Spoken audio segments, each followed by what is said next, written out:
বিষ্ণু ইসলাম কোরআনের কথা যখন শোনাতেন, বিষ্ণুনবীর কণ্ঠের তেলাওয়াত শুনেই অনেকে কালিমা পড়ে মুসলমান হয়ে যেত। তো আবু জাহেল কোনো দিশা না পেয়ে পরে মক্কার যে পার্লামেন্ট দারুন নদওয়াতে বিল উত্থাপন করলো যে আজকে থেকে মুহাম্মাদের কণ্ঠের তেলাওয়াত কেউ শুনতে পারবে না, কেউ শুনতে পারবে না। তো মজার ব্যাপার হচ্ছে সবাইকে না করে লুকায় লুকায় সে নিজেই শুনতে যায়, কারণ সে তো আরব হওয়ার ফলে কোরআনের যে ভাষা শৈলী, যে প্রাঞ্জল বাক্য বিন্যাস, শব্দের বুনন, এটা শুনে সে অবাক হয়ে যায় যে এত সুন্দর বাক্য বিন্যাস কিভাবে হতে পারে। তো সবাইকে দিনের বেলা নিষেধ করে, রাত্রিবেলা বিষ্ণু ইসলাম রিভাইজ করতেন, লুকায় লুকায় ওনার ঘরের পিছনে যেয়ে শুনতো। শুধু সেই না, তার ডান হাত বা হাত Walid ibn Mughira, Utba Shaiba, Utba ibn Mughira, Shaiba ibn Mughira, Walid ibn Mughira, এরা সবাই কি করতো? লুকিয়ে লুকিয়ে কোরআন শুনতো। পরে বিষ্ণুনবী যখন ঘুমের প্রস্তুতি নিতেন, সব ফিরে আসতো। ফিরে আসার সময় সবার দেখা হয়ে যেত।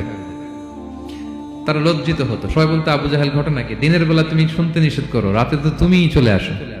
তো সে বললো, আজকে কঠিন দারুন নাদওয়ার পার্লামেন্টে বিল পাস করব, যে এমনটা করবে এই শাস্তি মাথার চুল কামিয়ে মক্কার বাজারে ঘোরানো হবে।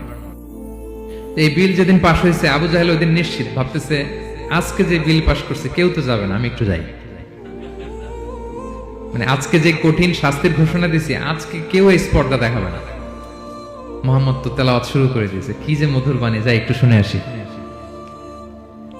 ওয়ালিদ ইবনে মুগিরারও একই প্ল্যান, যে আজকে আবু জাহেল যে টাইট দিছে কেউ যাবে না, আমি একটু যাই। তো এভাবে সবাই লুকিয়ে লুকিয়ে বিষ্ণুনবীর ওখানে যে হাজির, মন্ত্রমুগ্ধ তেলাওয়াত শুনছে। বিষ্ণুনবীর তেলাওয়াত শেষ, ফিরে যখন আসতেছে, ফিরে আসার রাস্তায় আবার দেখা হয়ে গেছে।